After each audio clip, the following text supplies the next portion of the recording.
వాసవి కన్యకా పరమేశ్వరి ఆలయానికి చైర్మన్. అట్లానే చాలా స్వచ్ఛంద సేవా సంస్థల్లో కూడా ముందుండి అన్నిట్లో కూడా నాయకత్వం వహించే మన పల్లబోతు ప్రసాదరావు గారి ఆధ్వర్యంలో మరి మన మదర్ సేవా సమితిలో ఎన్నో సేవలు అందించినటువంటి రామనాథం గారి దంపతులు మరి మన సేవా కార్యక్రమంలో పాల్గొన్నారు. నిజంగా వారికి ఈ సందర్భంగా ప్రత్యేక అభినందనలు తెలియజేస్తున్నాం.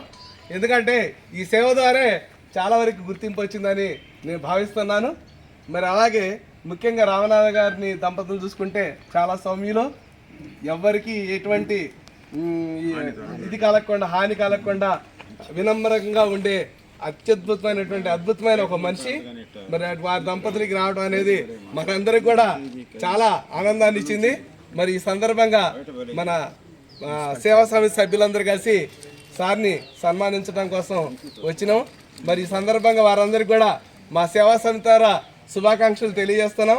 అంతేకాకుండా వారు ఇంతటితోటి కాకుండా భవిష్యత్తులో మరిన్ని పదవులు అలంకరించి మరి మన మదిరికి ఎంతో పేరు ప్రతిష్టలు తీసుకురావాలని, అట్లానే మదిర సేవా సమితికి కూడా ఇంకెంతో పేరు ప్రతిష్టలు తీసుకురావాలని కోరుకుంటూ థ్యాంక్ యూ సార్.